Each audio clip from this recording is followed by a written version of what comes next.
the next day. And so I got the card and opened it up, and inside the card was £350.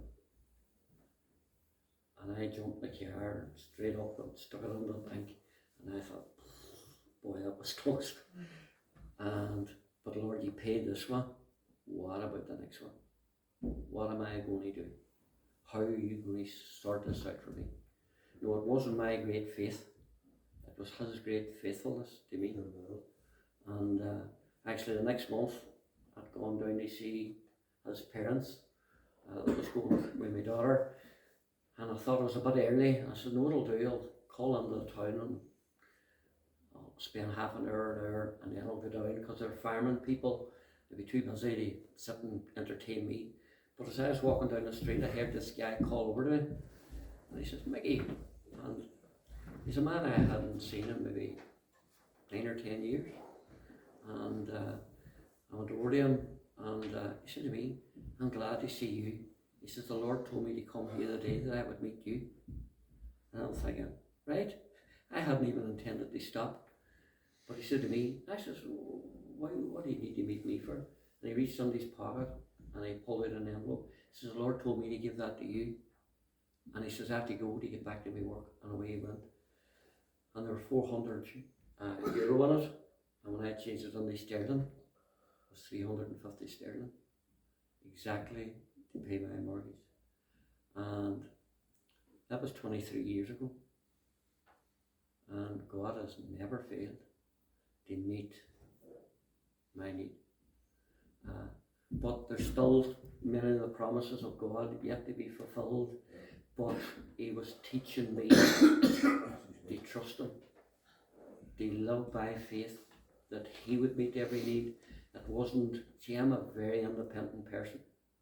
I would die with hunger, and I wouldn't say to you I was dying with hunger, or would you buy me a cup of tea? Prideful, absolutely. But God was breaking that in me, and he was putting a faith and a trust in me, and he met every need.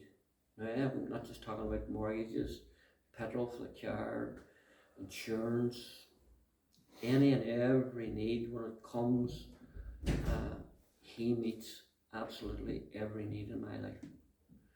Such is the faithfulness of God. And he has built a faith in my life.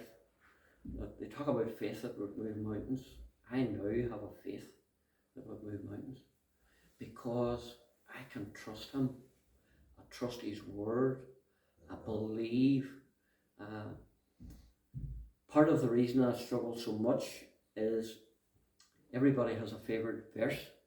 They like this verse or like that verse. Have you a verse that you don't like? Because I have a verse that I do not like. To he who much is given, much is expected. I do not like that verse. Now, it's not that that verse is wrong, but I realise God is looking for a return. And that would have been part of my struggle. I'm not very bright. I'm not a very intelligent person. As I say, missed out a lot in primary school that left me struggling for the rest of my life. Very poor at reading and stuff like that. But he was so faithful to me. And I always remember praying, Lord, I'm sure to let you down. And that's the hard bit for me. I don't want to let God down. Because I know he's looking for a return. But I know the faithfulness of God. And I know the things that God has called me for that still have to be fulfilled. Them verses and greater things than these you will also do. He still has to fulfill them. And there's a few other verses, and I'll be here all night speaking about them, that he has to bring to pass. That there is revival coming. Amen.